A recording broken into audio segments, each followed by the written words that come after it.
दोस्तों, मैं हूँ राग वर्मा और बहुत स्वागत है आपका हमारे अपने चैनल राग क्लासेस में। और जैसा कि आपको पता है, आज हम पढ़ने वाले हैं क्लास 12 की जो हिस्ट्री है उसके सेकंड चैप्टर के सेकंड पार्ट को। और यहाँ पे मैं आपका जो चैप्टर है वो ख़त्म करवा दूंगी। तो आप देखो, हमने लास्ट में आपको बताया था कि किस तरह क्या थे प्रारंभ में जो समाज थे। सिर्फ अभी हमें भेदभाव या फिर विभिन्नताएं देखने को नज़र नहीं आती है, ये पहले से ही है। जिस तरह मैंने आपको बताया था कि जो किसान होते हैं थे भूमिहीन, यानी जो कमज़ोर किसान होते थे, वो गरीब होते थे, कमज़ोर होते थे, जिनके पास भूमि नहीं होती थी, पैसे की कमी होती थी। तो ये सब बात थी। लेकिन वहीं अगर हम ज़मींदार की बात करें तो वो बहुत ही धनी होता था, उसके पास बहुत सारी ज़मीनें होती थी, बहुत सारा धन होता था, वो ताकतवर होता था। और कई बार गाँवों का मुखिया कौन होता था, तो वो ज़मींदार को ही देखा गया है। तो ये हमने पढ़ा था लास्ट वीडियो में। अब हम यहाँ पे स्टार्ट करते हैं गहपति से। और ये मैंने पहले भी आपको बताया कि जो भी हेडिंग है मैंने डायरेक्ट आपकी बुक से लिया है, जिससे अगर आप खोजना चाहो बुक में तो आपको बिल्कुल आसानी से वहाँ देखने को मिल जाएगी। तो इस तरह मैं आप इसे गृहपति से भी समझ सकते हो, ठीक है। जो घर के मुखिया होता है, ये क्या होता है गहपति, जो घर का मुखिया होता है, इसलिए मैंने इसे गृहपति लिखा। और सदस्यों पर नियंत्रण रखता है। देखो अभी भी क्या होता है, जो गार्जियन होते हैं वो क्या होते हैं, फैमिली के मुखिया होते हैं। और वो सारे फैमिली मेंबर पे उनका एक नियंत्रण होता है, वो जो कहेंगे सभी को वही मानना पड़ता है। तो ठीक वैसे ही है, तो ऐसे आप देख सकते हो। फिर आप देखो, इस शब्द का उपयोग नगरों में रहने वाले सम्राट लोग या व्यापारी सब के लिए होता था। और ये जो शब्द है ना गहपति, इसका यूज आपको कहाँ पे मिलेगा, तो जो सम्राट लोग है यानी संपन्न लोग, ठीक है। तो वो लोग जिनके पास किसी भी चीज़ की कमी नहीं होती है, वेल सेटल्ड लोग हैं, उनके लिए हम सम्राट वर्ग का यूज़ करते हैं। तो ये जो शब्द है ना गृहपति, उन्हें भी कहा जा सकता है, या फिर व्यापारी जो बिजनेसमैन होते हैं। मतलब देखो एक तरीके से वही कहा गया कि जो अमीर हुए, जिनके पास सारी सुख सुविधा है, धन बहुत है, तो उसे हम यहाँ पे गृहपति, सम्राट लोग या व्यापारी, ये सब एक ही हो गया, ठीक है। अब हम पढ़ेंगे भूमिदान एवं नए सम्राट ग्रामीण। भूमिदान जैसे अभी क्या होता है, भूमिदान में दिया जाता है बहुत जगह, तो ये सिर्फ अभी ही नहीं दिया जाता। आप देखो इतिहास में आप बहुत ऐसी चीज़ों को पढ़ोगे ना, जो आपको लगता होगा क्या कि ये सिर्फ हम ही लोग कर रहे हैं, पहले ऐसा नहीं था। लेकिन जब मैंने आपको ये पढ़ाया था चैप्टर, लास्ट चैप्टर में, तो वहाँ पे भी मैंने आपको बताया था, चैप्टर नहीं लास्ट वीडियो में, तो वहाँ पे भी मैंने आपको बताया था कि हमारे आसपास ऐसी बहुत सारी चीज़ें हैं ना, जो सिर्फ अभी नहीं है बल्कि पास्ट से ही, इतिहास से ही चलती आ रही है। तो उसी तरह ये जो भूमिदान के प्रमाण है, अभी क्या होता है, सर्टिफिकेट के रूप में है ना, एक कागज़ दिया जाता है। अगर कोई भूमिदान देता है तो सबूत के रूप में कोई पेपर तो जमा करता है। तो ये प्रमाण सिर्फ अभी ही नहीं बल्कि पहले भी मिलते थे, प्रारंभ से ही, यहाँ पे दिया हुआ है आरंभ से ही मिलते हैं, जिसमें कुछ अभिलेख, लेकिन ज़्यादा ताम्र पत्रों पर। और ये जो सबूत होता था वो कुछ तो अभिलेखों में इसका वर्णन किया गया है, और कुछ क्या है, ताम्र पत्रों पर, ठीक है। तो इन सब चीज़ों पे हमें इसका वर्णन देखने को मिल जाता है। और भूमि दान लेने वाले को प्रमाण के रूप में दिया जाता था। जैसे अभी हम क्या करते हैं, अगर किसी से कोई सामान खरीदे तो बदले में हमें क्या मिलता है, मतलब अगर हम ज़मीन खरीदे तो वो इंसान क्या करता है, उस ज़मीन का जो भी कागजात होते हैं वो सारे हमें दे देता है। तो वैसे ही पहले भी होता था, जो भूमि दान के बाद जो प्रमाण के रूप में क्या किया जाता था कि वो ताम्रपत्रों पर या अभिलेखों पर उस चीज़ को लिखवाकर और उसे दे दिया जाता था। और ये जो भूमि दान होता था ना, ये ज़्यादातर ब्राह्मणों को दिया जाता था और धार्मिक संस्थाओं को दिया जाता था।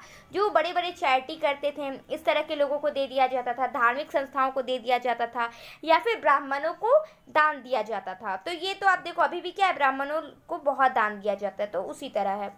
ये अभिलेख तमिल, तेलुगु आदि में मिलते हैं, सबसे अधिक संस्कृत में है। और ये जो अभिलेख है, मतलब जो जमीन के कागज के रूप में वो अभिलेख है ना, वो कुछ तमिल में मिलते हैं, कुछ तेलुगु में मिलते हैं, लेकिन सबसे ज़्यादा किस भाषा में लिखा गया है, तो वो संस्कृत में है, ठीक है। क्योंकि आप देखो ये ब्राह्मणों को दिया जाता था, और ब्राह्मणों लोग, मतलब जो ब्राह्मण लोग थे, वो कैसे लैंग्वेज का यूज़ करते थे, तो वो संस्कृत का यूज़ करते थे। अब इसलिए क्या होता था कि ये ज़्यादा इसका वर्णन हमें संस्कृत में ही मिलता है। फिर देखिए, संस्कृत ग्रंथों के अनुसार स्त्री को संपत्ति का स्वतंत्र अधिकार नहीं था। जो संस्कृत के ग्रंथ है ना, उनके अनुसार जो स्त्री होती, महिलाएं होती है, उनको संपत्ति का स्वतंत्र अधिकार नहीं दिया गया था। लेकिन चंद्रगुप्त द्वितीय राजा की पुत्री प्रभावती गुप्त के पास अपनी संपत्ति थी और उन्होंने दान भी दिए थे। और ये आप देख लो, ये ऑब्जेक्टिव में पूछा जाता है कि जो प्रभावती थी वो किनकी पुत्री थी। तो ध्यान रखना है चंद्रगुप्त द्वितीय। अगर ऑब्जेक्टिव में सिर्फ चंद्रगुप्त रहा तो आप वो नहीं डाल देना, बल्कि चंद्रगुप्त द्वितीय डालना है। और इनकी पुत्री जो प्रभावती है ना, उनके पास संपत्ति भी थी अपनी और उन्होंने दान भी दिया था। तो ये आपका क्लियर हो गया। फिर देखिए हम बात क्या की। इससे पहले अगर आपको ये मुझे बता दो पहले कि अगर आपको मेरा वीडियो फास्ट लगता है कि मैं जल्दी जल्दी बोलती हूँ, तो आप क्या करो ना कि वीडियो को पॉज कर करके देखो, ठीक है। एक एक बातों को समझो, लेकिन क्योंकि बहुत सारे ऐसे स्टूडेंट हैं ना जिन्हें क्या होता है कि चैप्टर बहुत जल्दी में ख़त्म करना होता है ना, तो ऐसे में उनको परेशानी हो जाएगी अगर मैं धीरे धीरे बोलूँ। तो इसलिए मैं थोड़ा फास्ट बोलती हूँ। लेकिन अगर आपको परेशानी हो रही है तो आप क्या करो, पॉज करो, बातों को समझो, इतना समझ में आ गया फिर वीडियो स्टार्ट करो, फिर आगे पढ़ो, ठीक है। तो देखिए हम नगरीय जनसंख्या की बात करते कि नगर में कौन से लोग रहते थे। तो नगर में दो तरीके के लोग रहते थे, एक सम्राट वर्ग था और दूसरा था शिल्पकार वर्ग। अब जो सम्राट वर्ग था ना, वो होते हैं अमीर और संपन्न वर्ग, मैंने पहले भी आपको बताया। तो ये लोग रहते थे। अब आप एक चीज़ों को समझो कि जिस तरह आप समझते होगे ना कि जो नगर होते किले, यहाँ पे है शासक वर्ग व राजा किलेबंद नगर में रहता है। तो ये आप बिल्कुल मत समझना कि राजा मतलब किलाबंद कहाँ पे होगा, सिर्फ उसके घर के आसपास बाउंड्री दे दी जाएगी। तो ऐसा बिल्कुल नहीं होता था। जैसे अभी क्या होता है, लोग अपने घर को बस चारों तरफ से बाउंड्री वॉल से घेर लिए तो उन्हें लगता है कि बस हो गया। तो पहले के जो राजा होते थे ना, वो इतने छोटे लेवल पे नहीं करते थे बाउंडेशन। वो क्या करते थे ना, उनकी जो भी ज़रूरतों की चीज़ होती थी, जो छोटे छोटे गांव आ गए, मंदिर आ गया, मस्जिद आ गया, शमशान घाट आ गया, फिर जो भी मतलब उनकी ज़रूरत की चीज़ें होती थी, सारे उनके नगर के अंदर ही होता था। और फिर उसको चारों तरफ से बाउंड्री कर दिया जाता था और वो बिल्कुल सेफ हो जाता था। जैसे हम अभी क्या करते हैं, भारत को चारों तरफ से बाउंड्री किए हुए हैं तो भारत हमारा सेफ है। उसी तरह पहले तो बहुत सारे राजा थे, तो इसलिए वो क्या करते थे, छोटे छोटे स्तर पे वो लेकिन अपना बाउंडेशन करते थे। तो इनके किले के अंदर क्या है, बहुत सारे वर्ग, बहुत सारे लोग, बहुत सारी चीज़ें और बहुत बड़ी दूरी पे वो क्या होते थे, घेरे जाते थे। ये आपको ध्यान में रखना है। फिर देखिए यहाँ विभिन्न प्रकार के पुरावशेष मिले हैं। पुरावशेष मतलब जो पुराने जमाने के अवशेष मिले हैं ना, उसे हम कहते हैं पुरावशेष। जैसे सोना, चांदी, तांबा, हाथी दांत, सीसा और कांसा, मतलब इन सब चीज़ें जो है हमें मिली है सबूत के तौर पर। अब आप देखो ये सब जो पदार्थ है ना, इनके गहने मिले हैं, मतलब ये जो कांसा, तांबा, शीशो के ये सब के गहने मिले हैं, हथियार मिले हैं, बर्तन मिले हैं, सिप और उत्कृष्ट मिट्टी के बने बर्तन जिसमें चमकदार कलई चढ़ी होती थी। मतलब ये भी मिला है ना, जैसे आप देखो पहले जो बर्तन होता था ना, मिट्टी के ज़्यादा बर्तन होते थे, है ना, तो उस पर क्या किया जाता था ना, चमकदार, यहाँ पे कलाई लिखा गया है, ठीक है, तो यहाँ पे कलाई नहीं होगा, कलई होगा, ठीक है। तो कलई मतलब उस पर एक पेंट की तरह बिल्कुल चमकता हुआ बहुत खूबसूरत लगे, इसके लिए एक पेंट चढ़ा दी जाती थी, एक लेयर चढ़ा दिया जाता था। तो ये सब हमें मिले हैं अवशेष के रूप में। फिर आप यहाँ पे देखो नेक्स्ट पढ़ते हैं कि नगरों में रहने वाले में धोबी, बुनकर, लिपिक, बढ़ई, कुम्हार, स्वर्णकार, लोहार, ठीक है, स्वर्णकार दो बार हो गया, अधिकारी, धार्मिक, गुरु, व्यापारी, राजा शामिल थे। अब समझ में आया कि नगरों में क्या है, बहुत सारे लोग रहते थे, सिर्फ राजा या उनकी फैमिली ही नहीं बल्कि बहुत सारे लोग रहते थे। और एक चीज़ यार कि आप क्या करो ना कि आपको अगर लग रहा है ना कि मैंने बहुत शॉर्ट में एक टॉपिक ख़त्म कर दिया, क्योंकि आपके बुक में क्या है, चैप्टर बहुत लंबा होता है, तो ये आप गलत फहमी में नहीं रहना कि आपने क्या है कि आधा ही पढ़ा है मेरे वीडियो से। तो ऐसा बिल्कुल नहीं, क्योंकि आप देखो बुक में क्या होता है ना, डिटेल से लिखा होता है तो वो बहुत लंबा जाता है। तो मैंने क्या किया, बुक को बहुत बार मैंने पढ़ा है, लेकिन फिर जो निचोड़ निकला है ना वो इतना ही निकला है जितना मैंने आपको बताया है। और आपको तो अभी क्या करना है, एग्ज़ाम के लिए पढ़ना है बस, क्योंकि एग्ज़ाम आपका नज़दीक आ रहा है। अगर आप बहुत सारी चीज़ों को देखते जाओ ना तो उतना पॉसिबल नहीं हो पाएगा, ये आप भी जानते हो, सारी चीज़ों को आप याद तो नहीं कर सकते हो। इसलिए जो समझने वाली चीज़ें हैं वो मैंने आपको बताया है। और मुझे पूरा विश्वास है कि इससे ज़्यादा आपके एग्ज़ाम में कुछ पूछ ही नहीं सकता है। तो ये आप बिल्कुल नहीं सोचना कि क्या है आपकी तैयारी आधी आधी सी हो रही है। अगर आप अच्छे से बस मेरी वीडियो ही देखते जाओ, सारी वीडियो आप देख लो। पहले मैंने पॉलिटिकल साइंस का सीरीज कंप्लीट किया, फिर इंग्लिश का भी बना रही हूँ, फिर हिंदी का भी बन रहा है, और ये हिस्ट्री आपका। तो एक एक करके मैं सब्जेक्ट लेते जा रही हूँ। तो आपको क्या करना है, अच्छे से पढ़ना है, और इससे ज़्यादा बाहर क्वेश्चन आते ही नहीं हैं, ये भी बिल्कुल निश्चिंत रहना है। फिर देखिए एक वर्ड आता है श्रेणी। श्रेणी क्या है, तो व्यापारी तथा उत्पादकों के संघ जो कच्चे माल का सामान बनाकर बेचते हैं उन्हें हम श्रेणी कहते हैं। वो क्या करते हैं, एक व्यापारियों का समूह होता है या फिर उत्पादकों का, जैसे अभी भी होते हैं उत्पादक। तो ये क्या करते हैं ना, जो कच्चे माल हो गए उनको लेते हैं और उसका प्रोडक्ट बनाते हैं ना, उसको सामान बनाते हैं और मार्केट में बेचते हैं, तो वो कहलाएंगे श्रेणी। ठीक है, याद रखना है श्रेणी क्या है, अगर एग्जाम में आ जाए तो बिल्कुल गलती नहीं करनी है। फिर देखिए उपमहाद्वीप और उसके बाहर का व्यापार, ये हेडिंग है। तो इसमें हम पढ़ते हैं कि 6वीं ईस्वी पूर्व में जल मार्ग द्वारा व्यापार होता था। उस वक्त क्या होता था, जल मार्ग से व्यापार होता था, जो उत्तरी अफ्रीका, चीन, पश्चिम एशिया, दक्षिण पूर्व एशिया तक फैले थे। और ये जो व्यापार थे, आप ये बिल्कुल नहीं सोचना कि पुराने जमाने के हैं तो क्या होगा कि वो ज़्यादा दूर नहीं जा सकते। तो आप देखो कितने बड़े लेवल पे पहले भी व्यापार होते थे, है ना, विश्व स्तर पे होते थे। उत्तर अफ्रीका में, चीन में, फिर से पश्चिम एशिया, दक्षिण पूर्व एशिया, सारे में व्यापार फैले हुए थे। फिर है नेक्स्ट की व्यापारियों के लिए अन्य मार्ग, और ये सिर्फ समुद्र मार्ग ही नहीं, और भी बहुत सारे मार्ग थे, बहुत सारे रास्ते थे, जो साधन थे, जैसे बैलगाड़ी हो गया। ठीक है, जैसे जलमार्ग में तो वो जहाज से जाएंगे, लेकिन अगर उन्हें रोड पे जाना है तो वो बैलगाड़ी का यूज़ करते थे, या फिर पैदल ही चलते थे। अगर पास जाना है तो पैदल चले जाते थे, या फिर घोड़े गाड़ी का यूज़ करते थे, खच्चर का यूज़ करते थे। फिर फेरी लगाकर, आपने देखा होगा, मतलब एक होता है ना, जैसे उसमें जैसे झाल मुड़ी वालों को आपने देखा होगा, वो झाल मुड़ी जिस चीज़ पे रख के बेचते हैं ना, उसी तरह मतलब फेरी लगाकर उसी तरह से बेचते थे। ठीक है, तो ये सब क्या है कि व्यापार के अन्य मार्ग हो गए। अब देखो व्यापारी सामग्री, जो मतलब व्यापार होता था वो किन चीज़ों का होता था, तो नमक का होता था, ठीक है, अनाज का होता था, कपड़ा का, धातु का, जड़ी बूटी का, मसाले का, पत्थर का और लकड़ी का।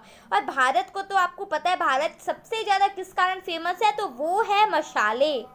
ठीक है, तो इस कारण क्या है कि मसाले के कारण बहुत ज़्यादा फेमस है भारत। और यहाँ से जो ये मसाले का व्यापार होता था ना, वो बड़े लेवल पे होता था। आप यहाँ देखो कि रोमन साम्राज्य में काली मिर्च जैसे मसाले, कपड़े एवं जड़ी बूटी की मांग होती थी। जो रोमन साम्राज्य के देश हो गए, लोग हो गए, उनमें भारत की सबसे ज़्यादा किन चीज़ों की मांग होती थी, तो वो थी काली मिर्च, ठीक है, ब्लैक पेपर जिसे हम कहते हैं।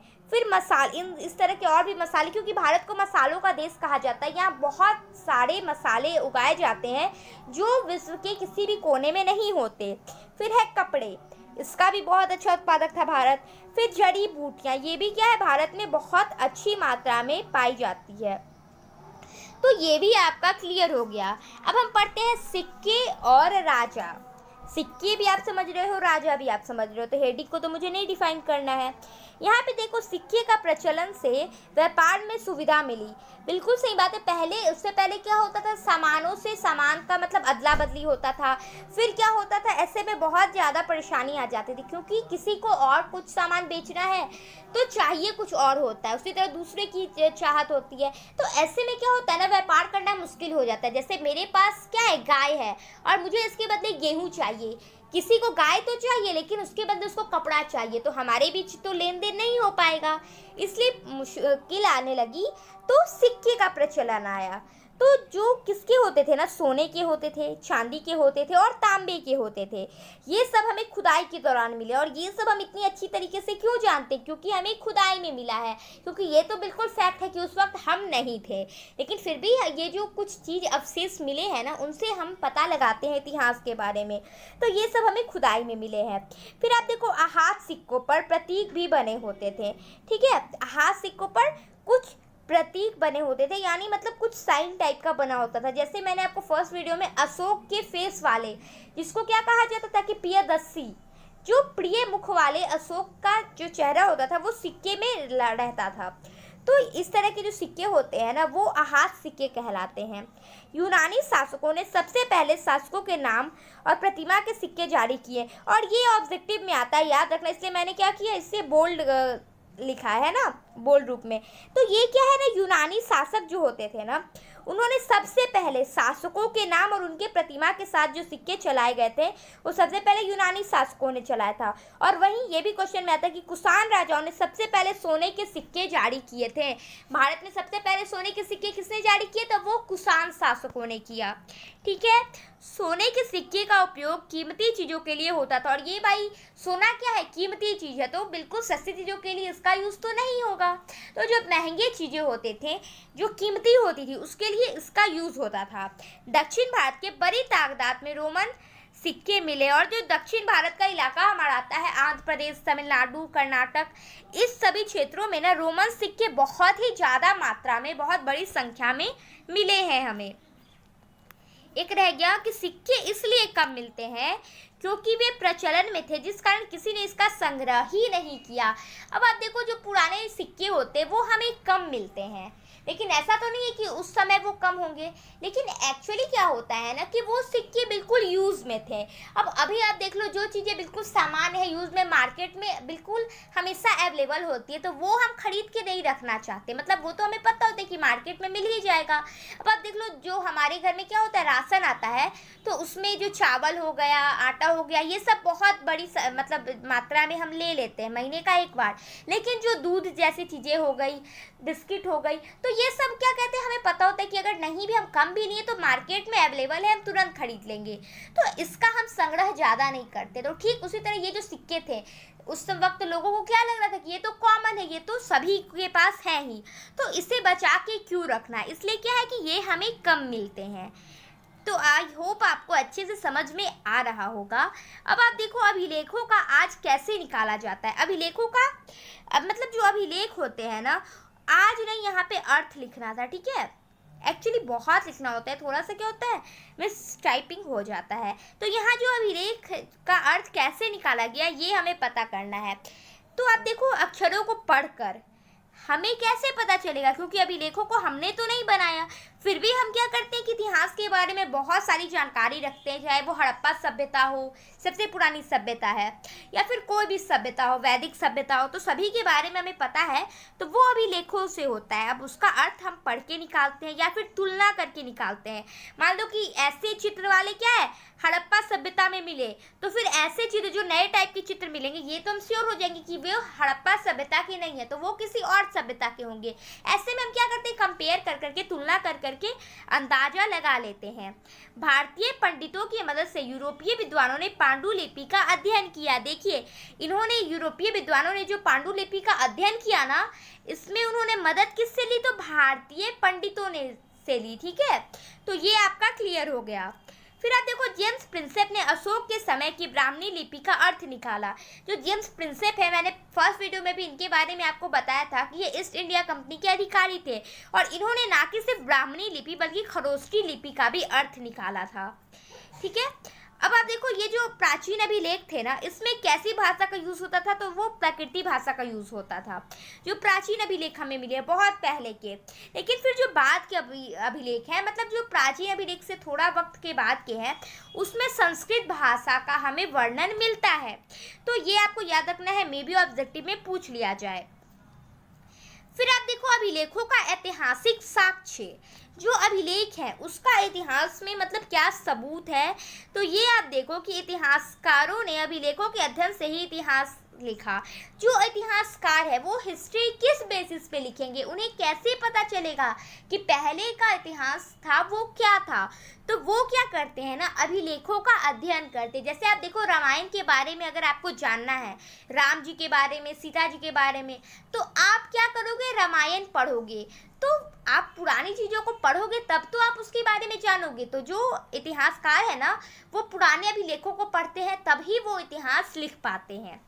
फिर आप देखो, अशोक के जो अभिलेख है ना, वो 2 अभिलेख हैं, वैसे तो बहुत मिले हैं, फिर भी मतलब जो 2 अभिलेख है ना, एक है देवांश प्रिय यानी होता है देवताओं का प्रिय। मैंने आपको बताया था कि पहले के शासक क्या होते थे, अपनी मूर्तियां बनवाते थे ये दिखाने के लिए कि वो भगवान के तुल्य है, मतलब भगवान के मतलब अपने आप को बराबर दिखाना चाहते थे।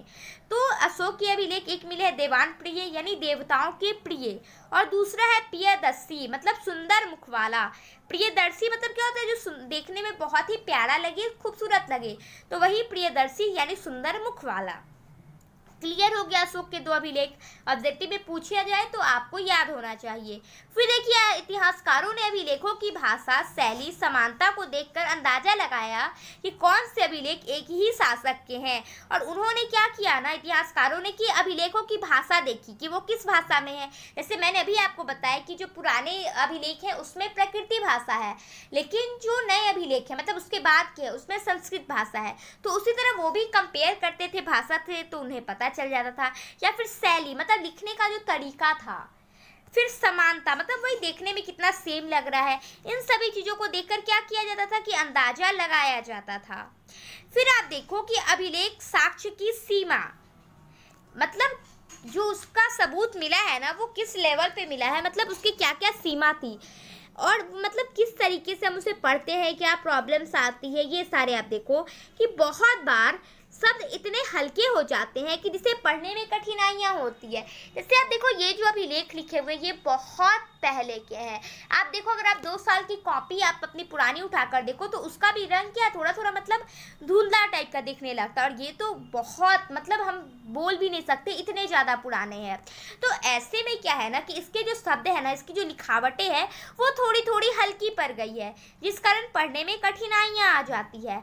फिर अभिलेखों का हर बात पर अंकित नहीं की जाती थी, और जो अभिलेख होते थे उस पर हर बात तो अंकित नहीं की जाती थी, क्योंकि देखो ये अभिलेख कौन लिखते थे, जो राजा के लोग होते थे। अब राजा के लोग क्या करेंगे, सारी चीज़ों को तो नहीं लिखेंगे, वो राजा की बड़ाई लिख देंगे, लेकिन राजा के बारे में कुछ गलत तो नहीं लिखेंगे ना, क्योंकि वो राजा के आदमी ही थे। तो इसलिए क्या है ना कि अभिलेखों में बहुत सारी चीज़ों का वर्णन हमें नहीं मिलता है। अभिलेखों को हमेशा वही विचार व्यक्त करते हैं जो बनाने वाले के होते हैं। और जैसे देखो मैं अगर अभी आपको पढ़ा रही हूँ तो मैं आपको वही चीज़ें बताऊंगी ना जो मेरा मतलब जो विचार रहेगा, मैं अपनी सोच को बताऊंगी। तो उसी तरह जो अभिलेख लिखते हैं ना उसमें हमें पूरे समाज का तो पता नहीं चलेगा। अब मैं आपको पढ़ा रही हूँ तो मैं अपने आसपास के लोगों की सोच आपको नहीं बता रही हूँ ना, मैं अपनी थॉट को आपको बता रही हूँ। तो उसी तरह अभिलेख जो लिखते थे वो सभी के सोच को तो नहीं वर्णित कर सकते, इसलिए उन्होंने अपनी सोच को लिखा, जिस कारण हमें क्या है कि पूरा अच्छे से पता नहीं चलता है, साक्ष्य नहीं मिलता है। अभिलेखों के शब्द का वास्तविक अर्थ निकालना कठिन था, और पहले की जो भाषा थी वो भी अलग थी अभी से। तो ऐसे में क्या है ना कि अभिलेखों का जो वास्तविक अर्थ है ना वो नहीं निकल पाया, इस कारण क्या है कि परेशानियां होती है। और यहाँ पे मैंने आपको एक चीज़ बताया था अशोक के अभिलेख, तो बहुत सारे अभिलेख मैंने आपको बताया था, लेकिन मैंने ये बताना मैंने छोड़ दिया था कि क्या है टोटल 44 ठीक है 44 अभिलेख जो है वो अशोक के मिले हैं, जिसमें से 2 मैंने यहाँ पे आपको लिख दिया है जिससे आपको समझ में आ जाएगा। तो वीडियो अगर आपको अच्छा लगा ना तो अपने दोस्तों के साथ प्लीज़ करके शेयर कर दिया करो, क्योंकि मुझे नहीं पता 12th में कितने सारे स्टूडेंट्स हैं, मेरा तो लिंक नहीं है सभी से। अगर आपको क्या है आप उसी क्लास में पढ़ रहे हो तो आप शेयर करोगे तो उनके पास जल्दी से पहुँच जाएगा। और हमारे चैनल को सब्सक्राइब कर दीजिएगा, वीडियो को लाइक जरूर कर दीजिएगा, और प्लीज़ कमेंट कर दिया करो जिससे हमें भी पता चले कि हमने क्या है किस तरीके से जो कमी छोड़ी है वो हम पूरा करेंगे, या फिर किस तरह हमने वीडियो बनाया है ये हमें पता चलता है। इसलिए कमेंट जरूर करके कर दिया कीजिए। Bye bye.